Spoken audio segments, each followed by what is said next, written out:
Essa edição especial do Jornal da Globo começa juntando os elementos que talvez nos permitam entender com as informações que dispomos neste momento o que teria causado o acidente.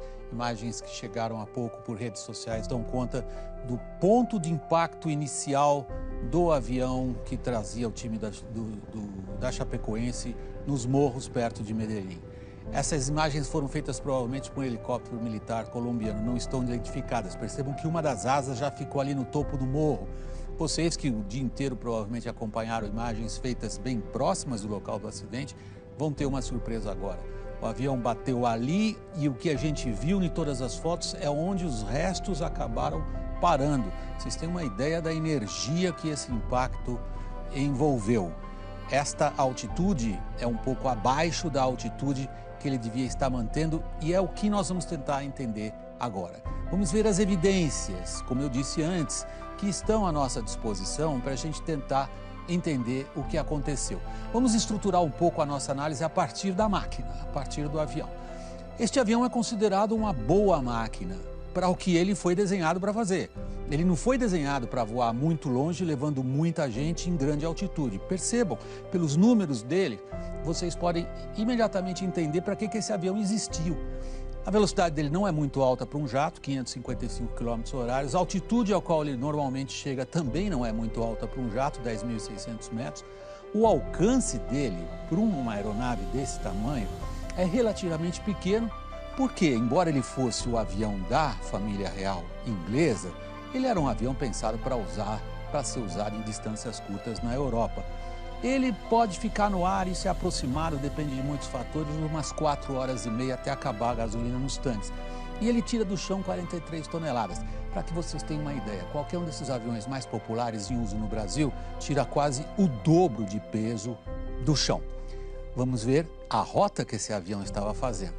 Ela já foi calculada aqui de acordo com as estradas aéreas, as Airways, e era uma rota de 2.985 quilômetros. Qual era a autonomia dele que vocês leram lá? 3.000 quilômetros, ou seja, 15 quilômetros para uma máquina dessas de diferença não é nada. Este número é importante porque ele existe, não é especulação. O tempo no ar aproximado que um avião desses fica é em torno de 4 horas e meia. Quando ele chegou próximo a Medellín, ele já tinha voado 4 horas e 15 minutos. 15 minutos de reserva de combustível é bem pouco. Qualquer piloto vai dar razão quando ouve uma afirmação dessas. Vamos ver lá o que aconteceu em Medellín.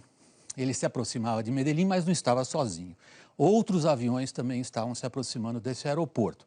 Por este setor aqui vindo do Brasil, o avião que levava o time da Chapecoense, outros 2 aviões que vinham de Bogotá. Agora, interessante é o que aconteceu aqui. Esta aeronave estava voando em direção ao Caribe e o piloto teve um sinal a bordo de vazamento de combustível. O que ele fez? Pediu prioridade para pousar no aeroporto de Medellín. O controlador fez o óbvio, deu a prioridade para ele e colocou os outros, fazendo aquilo que em linguagem aeronáutica se chama espera, órbita. Quem voa muito no Brasil já fez isso várias vezes por causa de tráfego aéreo. Enquanto o aeroporto estava suspenso, se havia um aviso de derramamento de combustível, eles tinham que olhar se a pista não estava contaminada com combustível. Os aviões em espera eram 3. E o avião da Chapecoense, o terceiro na fila. Com isso, provavelmente, o piloto não contou, aumentou o tempo dele. Cada volta dessas dura 4 minutos. Ele já estava na segunda, ele já estava a 8 minutos, a 21 mil pés, que é uma altitude bastante grande para quem vai pousar, esperando a vez dele em silêncio. Notem, essa está à disposição na internet, quem gosta de aviação acompanha, é o site Flight Radar 24, que recebe os sinais do transponder e mostra o avião da Chapecoense fazendo as voltas, que são exatamente as voltas que vocês podem verificar aqui na carta de pouso, que é a carta que o piloto estava usando naquele momento. Notem como é perfeitamente simétrico o que ele está fazendo, o que ele está lá. É num desses momentos, e nós preparamos uma representação gráfica esta, que dá a vocês uma ideia da terceira dimensão, como é que o tráfego aéreo procede. Ao terminar a terceira volta, ele declara a emergência ao controlador por dificuldades com combustível. Ele diz ao controlador que ele tem que ser passado na frente, porque ele precisa pousar logo, o combustível vai acabar. Neste momento, ele inicia uma descida muito rápida. Os outros 2 aviões acompanharam e reportaram, a gente ouviu esses áudios um pouco dos outros pilotos, dizendo que eles estavam assustados e com pressa. E é quando ele declara, o que vocês ouviram no noticiário hoje, uma falha elétrica. Para os pilotos com os quais eu conversei e que já tiveram a oportunidade de pilotar esse avião, é óbvio que ele teria uma falha elétrica. Quando os motores param por falta de gasolina, para o gerador de energia elétrica, ele perde o painel.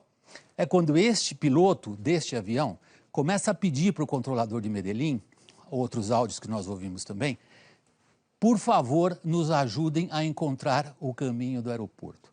Eles estão às cegas, o avião está descendo rápido, ele está provavelmente sem os motores funcionando e sem saber exatamente onde está a pista. O controlador tinha dado a ele uma altitude mínima, em torno de 10.000 pés. Porém, ele já estava a 9.000 e passando perto de morros que tinham quase aquela altitude. Uns 8.500 pés, desculpem eu não falar em metros, é porque na linguagem da aviação se fala sempre em pés, mas o que importa aí é a proporção. Ele estava muito baixo e aí vocês veem o resultado. Por muito pouco ele talvez tivesse escapado, a direção de voo dele era mais ou menos para lá, ele deixou a asa direita aqui, provavelmente capotou, e essas, que nesse momento deviam ser em torno de 30 toneladas, trafegando a mais ou menos uns 200 km por hora. Vocês têm ideia da energia e do milagre que é alguns terem conseguido escapar com vida.